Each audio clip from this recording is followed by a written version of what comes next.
오늘 설교 제목이 뭐예요? 온유예요. 온유. 온유. 온유가 뭘까요? 온유. 연예인 이름도 있잖아요. 온유. 온유가 무슨 뜻일까? 온유하다는 것은 무엇일까? 온유하다는 것에 대한 이미지가 어때요? 온유하다. 좋아요. 뭐가 좋아? 어떻게 좋아요? 그냥 좋아요? 그래요. 정말 명답이 나왔어요. 그냥 좋다. 맞아요. 온유는 뭔가 딱 생각하면은 이미지가 일단 좋아요. 그렇죠? 이미지가 좋은 이미지예요. 그러면 이렇게 한번 물어볼게요. 온유하다 그러면은 세 보여요? 아니면 약해 보여요? 어때 보여요? 온유하다 그러면은 세 보여? 약해 보여?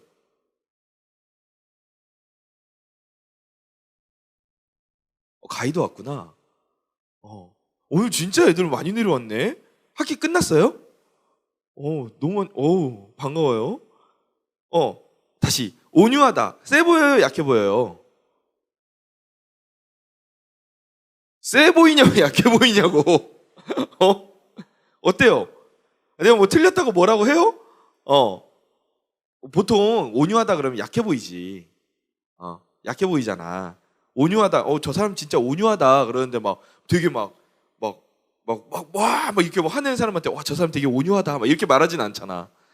온유하다 그러면 뭔가 부드러운 걸 우리가 생각하고 뭔가 말랑말랑한 것들 그리고 유약한 것 뭐 이런 것들을 생각해요. 그래서 뭔가 약해 보이고 그래서 온유한 사람이다 그러면은 그 사람을 우리가 약한 사람이다라고 생각하기도 해요. 저 사람은 센 사람이 아니야. 저 사람은 온유한 사람이야. 이거를 센 사람이 아니야. 저 사람은 약한 사람이야.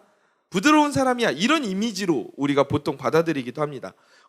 동기 목사님 중에 이름이 이온유인 목사님이 있었어요.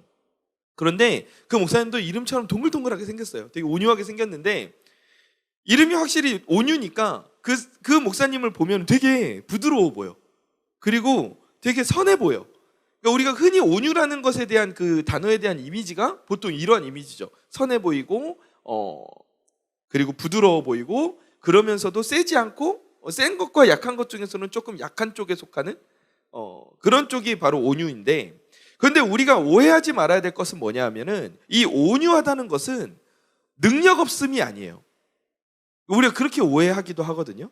온유하다, 저 사람은 약해, 저 사람은 그래서 부드럽고 양보를 잘하고 뭔가 약하니까, 뭔가 이렇게 세지 않으니까, 뭔가 능력이 없으니까 이렇게 부드럽게 한다라고 우리 오해하기도 해요.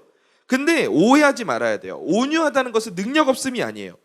온유하다는 건 뭐냐면요, 비난할 수 있는 상황에서도 그 안에서 칭찬으로 감싸는 것을 우리가 온유라고 말해요.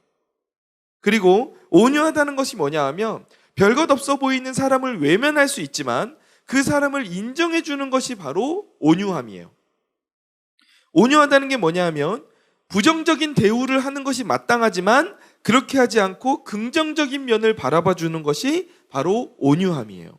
그러니까 온유함이 무엇입니까? 온유함은 능력 없음이 아니에요.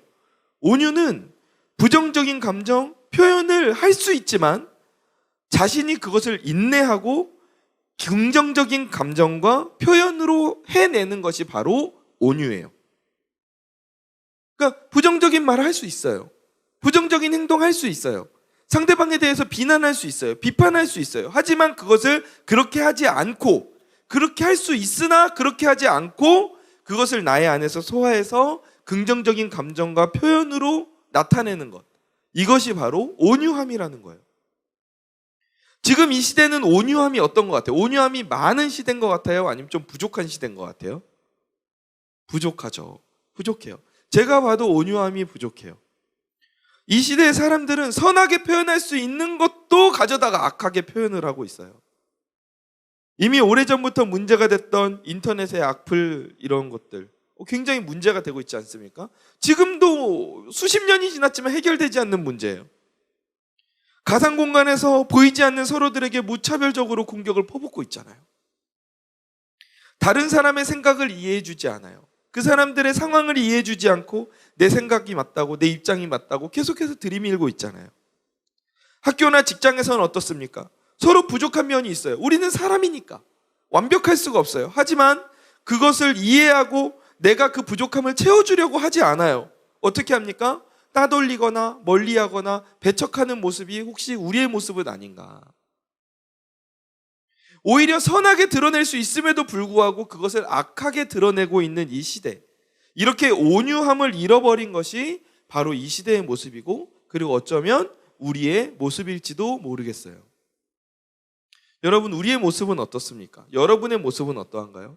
여러분은 지금 온유한 자로서 이 시대를 살아가고 있습니까? 목사님, 우리가 굳이 왜 온유한 자로서 살아야 됩니까? 라고 질문할 수가 있어요. 그에 대한 답은 무엇이냐 하면, 예수님께서 그렇게 온유하게 사셨기 때문에, 예수님이 스스로 온유한 자라고 하셨기 때문에 우리가 예수님을 닮아가야 되는 하나님의 자녀로서 우리도 온유한 삶을 살아야 돼요. 오늘 본문을 다시 한번 봅시다. 마태복음 11장 29절입니다.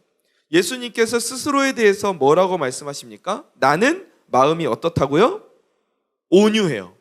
그리고 나는 마음이 겸손하다라고 말씀하세요. 스스로 온유하다고 말씀하셨어요. 나는 온유해. 나는 온유한 자야. 우리는 예수님을 닮아가는 그리스도인으로서 오늘도 우리는 그 예수님을 닮아서 온유한 삶을 살기 위해서 그래서 노력해야 되는 거예요. 예수님은 자신을 온유하고 겸손하다고 말씀하셨어요. 실제로 그러한 삶을 사셨을까요? 네, 그러한 삶을 사셨어요. 예수님의 사역을 보면 온유함이 얼마나 드러나고 있는지 몰라요. 예수님을 일단 3년간이나 가까이 봐왔던 제자들이 있었죠. 그렇죠?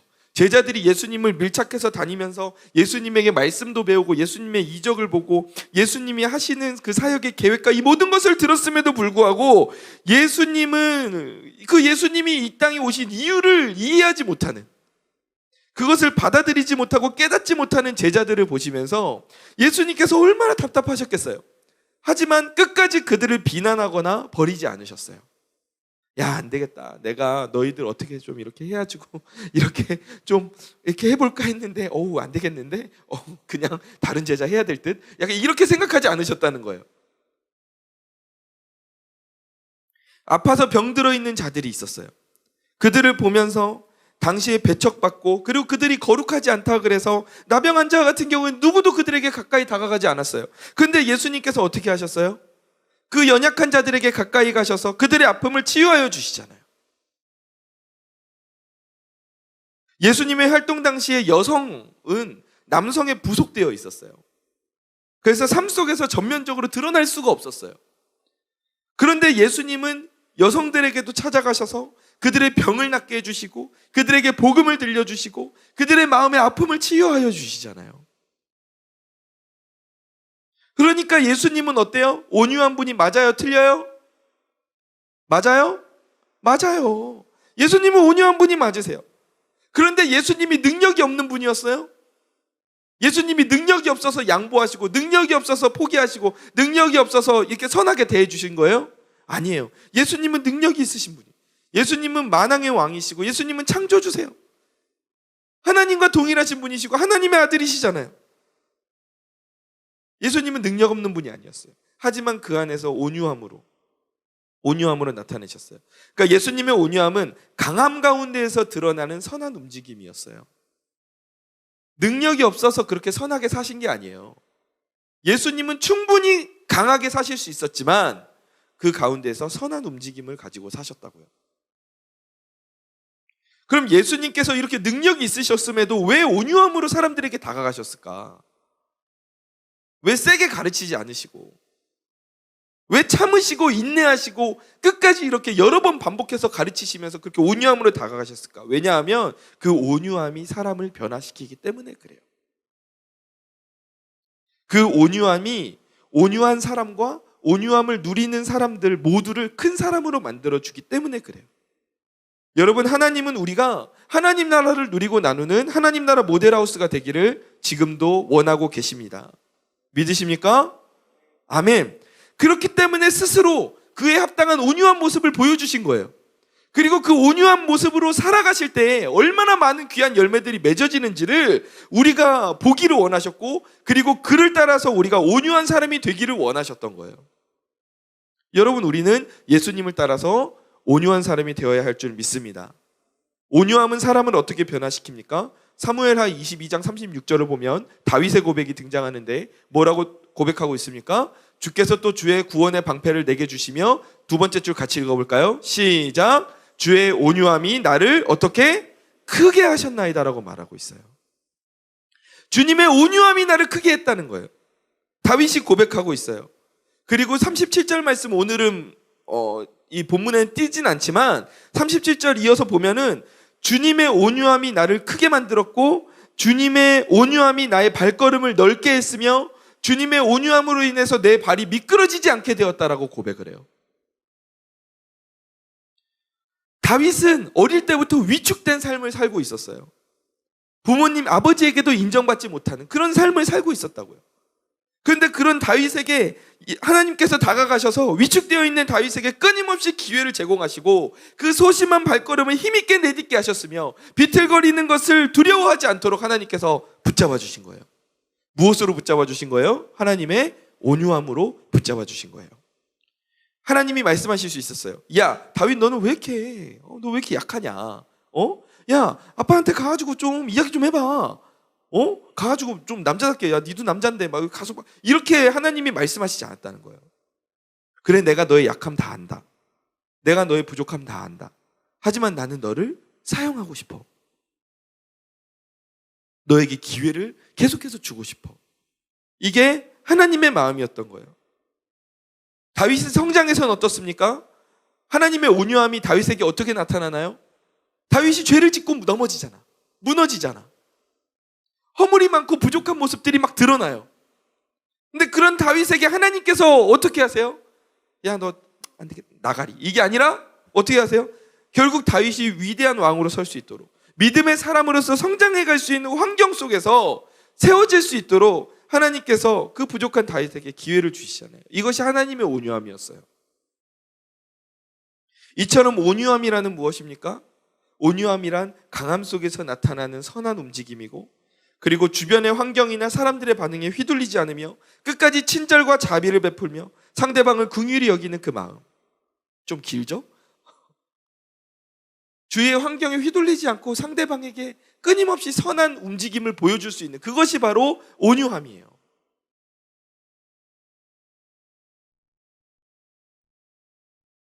그러면 그 하나님의 온유함이 다윗에게만 드러났습니까? 다윗에게만 나타났습니까? 그렇지 않아요. 우리에게도 나타났어요. 로마서 5장 6절에서 8절을 보면은 뭐라고 말씀하세요? 우리가 아직 어떠할 때? 연약할 때에 그리스도께서 우리를 위해서 죽으셨다 말씀하시잖아요. 연약한 우리를 위해서 죽으셨다고요. 의인을 위하여 죽는 자가 쉽지 않고 선인을 위하여 용감히 죽은 자가 혹 있거니와. 그런데 8절을 보면 뭐라 하세요? 우리가 아직 죄인 되었을 때에 그리스도께서 우리를 위해서 죽으셨다고 말씀하세요. 이 엄청난 온유함이죠. 엄청난 온유하심인 거예요. 이렇게 하나님의 온유함은 다윗에게도 베풀어 주셨고, 우리에게도 지금 베풀고 계시고, 예수님을 실망시켰던 베드로에게도 베푸셨고, 현장에서 가늠하다가 잡혔던 그 여인에게도 예수님께서 온유함으로 대하시잖아. 평생 극악한 죄를 지으며 살다가 결국 그 인생이 십자가에서 비참하게 마무리되었던 예수님 양옆에 있었던 그 강도들, 그 중에 한 명에게 예수님께서 마지막에 순간에 온유함으로 자비를 베푸시잖아요. 예수님이 그 십자가 옆에 탄 죄인에게, 야, 나는 죄가 없는데 니는 인생을 보니까 닌 죽어도 싸다, 이렇게 말씀하시지 않잖아요. 네가 오늘 나와 같이 낙원에 거하리라 말씀하시잖아요. 이게 하나님의, 예수님의 온유함이에요. 그 온유함이 오늘 우리에게도 베풀어지는 줄 믿습니다. 이 온유함이 얼마나 대단합니까? 우리는 예수님께서 그 온유함을 가지고 계셨기 때문에 살 수 있었던 존재들이에요. 예수님이 온유하셨기 때문에 오늘 우리가 살아갈 수가 있는 거예요. 하나님이 온유하지 않으셨다면, 하나님의 온유함이 없으셨다면 우리는 이미 죄인으로서 번개 맞고 죽었지. 끝났어. 끝났지. 나도 이 자리에 설 수가 없어. 그게 문제가 아니라 영원토록 우리는 지옥에서 고통받을 수밖에 없어요. 그렇기 때문에 우리는 온유하신 예수님께 감사해야 하는 거예요. 감사해야 돼요. 이 온유함이 얼마나 많은 이 땅의 생명들을 살렸는가를 우리가 주목해 봐야 돼요. 나는 구제불능이야. 나는 여기가 끝이야. 그 자리에 내가 서 있다면 지금 나에게 필요한 건 다른 것이 아니라 예수님의 온유함인 줄 믿습니다. 예수님께서 오늘도 그 온유함으로 우리를 보살펴 주고 계세요. 마태복음 11장 28절에서 이렇게 말씀하십니다. 같이 한번 읽어볼까요? 시작.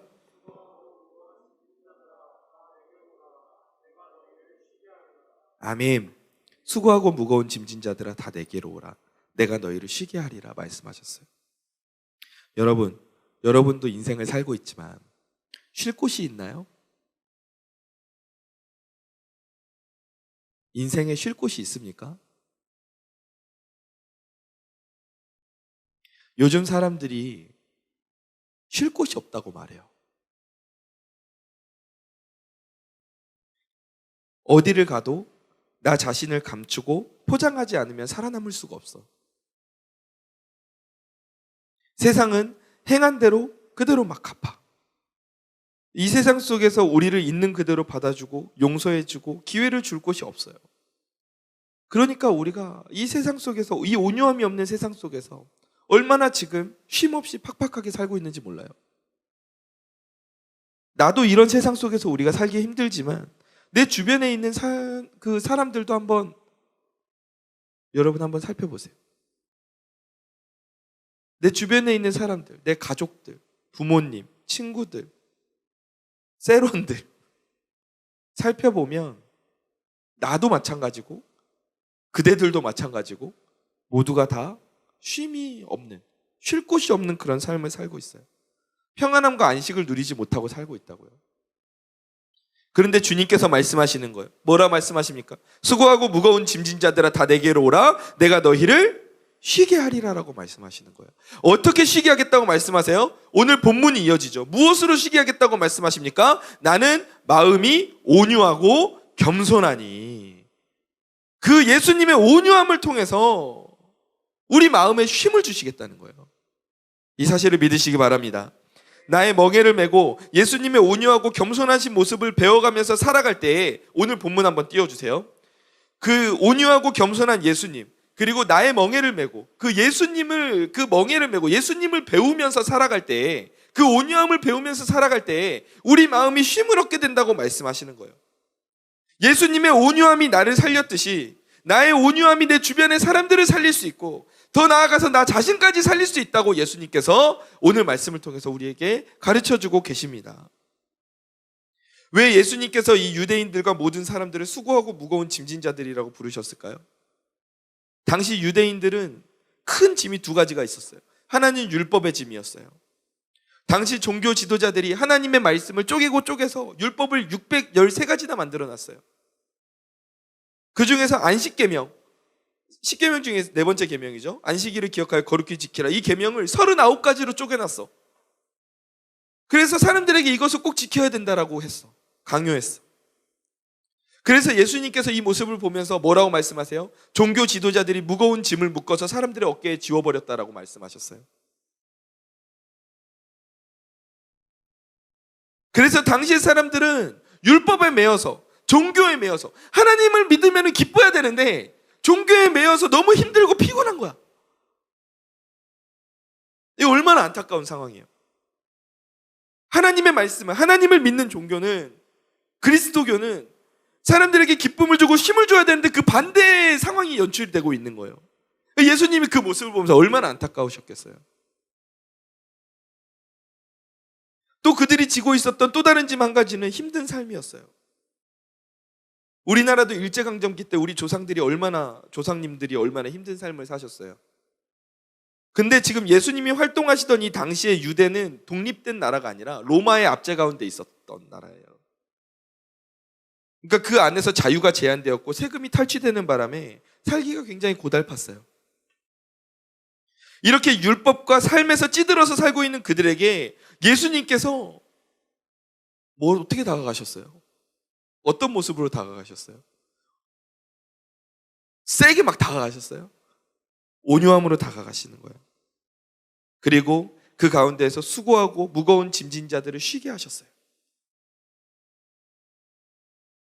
유대인이나 이방인이나 우리 모든 인류가, 저와 여러분이 공통적으로 이러한 무거운 짐을 지고 살고 있어요.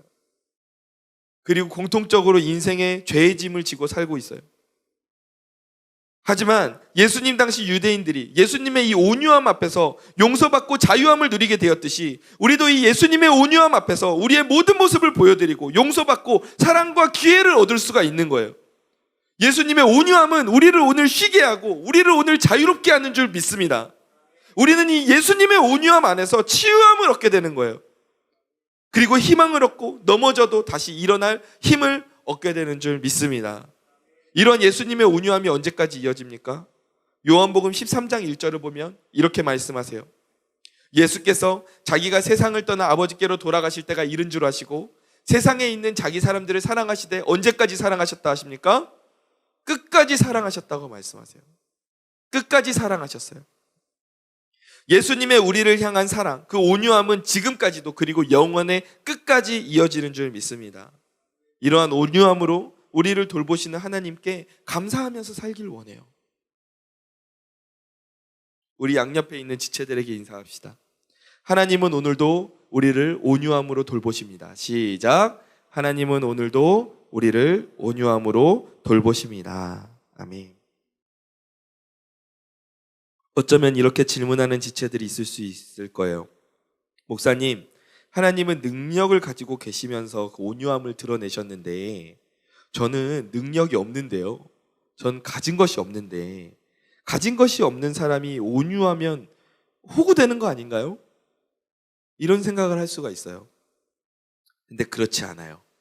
왜냐하면 그 온유함의 능력은 나에게서 나오는 것이 아니라 내 안에 계시는 살아계신 예수님에게서 나오는 것이기 때문에 그래요. 예수님이 지금 내 안에 살아계신다면, 내 마음의 중심에 예수님이 계신다면 우리는 그 예수님의 온유함을 드러내고 전하며 살 수 있습니다. 애초에 나의 힘으로는 온유함을 가질 수 없어요. 예수님과 함께 동행할 때 그 온유함이 나에게 주어지는 거예요. 하나님이 내 마음의 중심에 오시잖아요. 그러면 내가 세상과 사람들을 바라보는 눈이 온유함의 마음으로 바뀌게 되어 있어요. 내 마음의 중심에 내가 있잖아요. 그러면 내 생각과 내 가치관대로 세상과 사람들을 보게 되어 있어요. 그러면 그 안에서 온유함이 나오기가 어려워요. 거의 불가능해요. 그런데 내 안에 예수님이 살아계실 때, 예수님이 내 안에 중심에 계실 때 나의 눈이, 사람들을 보는 눈이, 세상을 보는 눈이 예수님의 온유함의 눈으로 바뀔 수 있다는 거죠. 믿으십니까? 말씀을 정리하겠습니다. 하나님은 당신이 사용하고자 하는 사람들을 훈련시키실 때 온유함을 훈련시키셨다는 것을 꼭 기억하시기 바랍니다. 모세도 그랬고 바울도 그러했어요. 예수님의 온유함 안에 살아갈 때 나에게서 예수님의 온유함이 흘러나오게 됩니다. 그리고 내 주변에 있는 사람들이 내 안에 계신 예수님을 통해 쉼을 얻게 될 거예요. 물론 나도 마찬가지고. 사랑하는 우리 대학부 지체 여러분, 예수님은 온유하신 분인 줄 믿습니다. 그리고 여전히 자신의 수고와 짐을 두려움 속에서 지고 가는 우리들은 예수님의 이 온유하심을 믿고 나아가야 할 줄 믿습니다. 예수님은 우리가 말하지 않아도 우리의 수고와 짐을 알고 계세요. 우리가 꺼져가는 심지와 같은 자라는 것도 알고 계세요. 우리가 상한 갈대와 같은 자라는 것도 알고 계세요. 근데 예수님은 그 상한 갈대와 같은 우리를 꺾지 않으시고 꺼져가는 심지와 같은 우리를 끄지 않으시고 우리를 그분의 품에 초청하고 계시는 거예요.